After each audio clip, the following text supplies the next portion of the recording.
माझा तुला नमस्कार आशीर्वाद देव म्हणून अस्तित्व मानले केलं अगदी अर्थात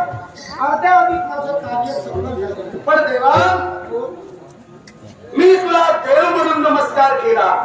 पण तू इथं काय असे मला कळलं नाही पंच पांडवांचा याज्ञिक अश्वमेध यज्ञ आणि या अश्वमेधातील वारू भीषणानं अडविला होता अगदी भीषण मृत्यू शय्येवर पडला राहता राहिला प्रश्न अश्वाचा प्रथमतः अश्वमुक्ती त्याचप्रमाणे ज्या पंच पांडवातील बालकांना एवढंच तवेत धनुर्धराला आपण बंदिवान केला त्यांची मुक्तता देवा ज्या पांडवांची मी बंधन करण्याचं कर्तव्य केलंय ते मुक्त करण्यासाठी नाही मी मुक्त करावं असं जर का तुला वाटत असेल तर देवा माझी एकच इच्छा आहे ज्या माझ्या पुत्राचा शेवट केला तो माझा पुत्र मला मिळू शकतो का या विश्वात जो उदयाला आला त्याला अंत हा ठरलेला आहे त्याचा अस्ता हा होणार जन्म आहे तिथं मुख्य या विश्वात देवतांना सुद्धा जन्म मरण चुकलेला नाही कारण प्रत्येक देवतेचा अंत होतो आणि पुन्हा जन्म होतो हे वैश्विक सत्य आहे तेव्हा तुझा मुलगा पुन्हा जिवंत होणार माझा मुलगा जिवंत होणार नाही तर माझ्या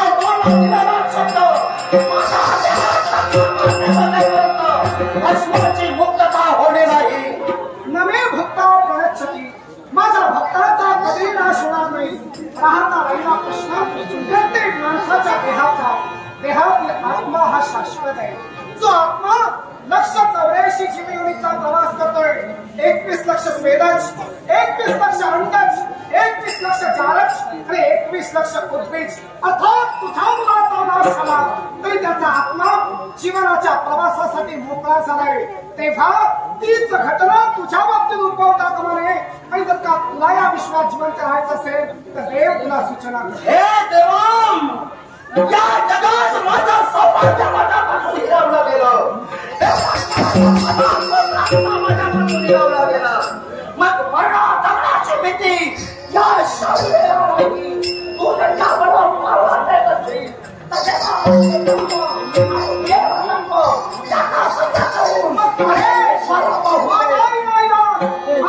नाश करणं हे मला उचित आहे आणि अधर्माच्या नाशासाठी एका स्त्री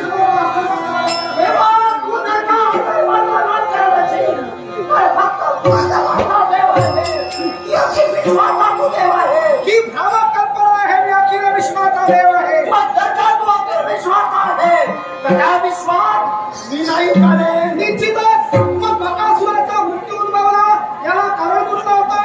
किंवा गाढावर अन्न एवढंच नव्हे तर प्रत्येक दिली एक माणूस जेव्हा भोजनासाठी मागत होता मग सांग उदरनिर्वाह जर का एका पशुच्या जीवावर होत होता तर मानवाची मागणी करण्याचा काय हे देवा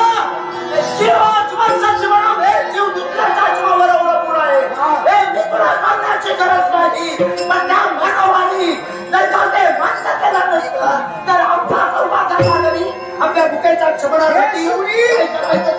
जीवाचं जीवन हे शब्द माझ्या मुखातून यायला हवे होते पासरे तुझ्या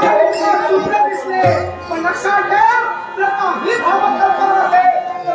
कसंही झालं तरी बकासुरावर अवलंबून होत होता आणि जेव्हा स्वतःच्या पिताचा सुरुपणासाठी भीषण रक्त झाला राम मारणारा गेला अर्थात तुम्ही राम मारणारा झाला मुळा धर्माचा नाश अरे आम्ही माझ्या पुत्रावर पंचकार सुत्री पाहूया तर बुद्धी देणारा तो आहे त्याप्रमाणे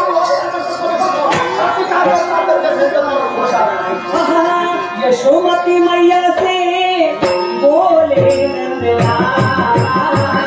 यशोमती मैया से बोले नंदलाल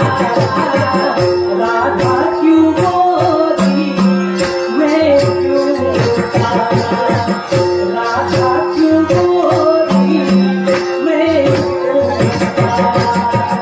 यशोमती मैया से बोले नंदलाल यशोमती मैया से बोले नंदलाल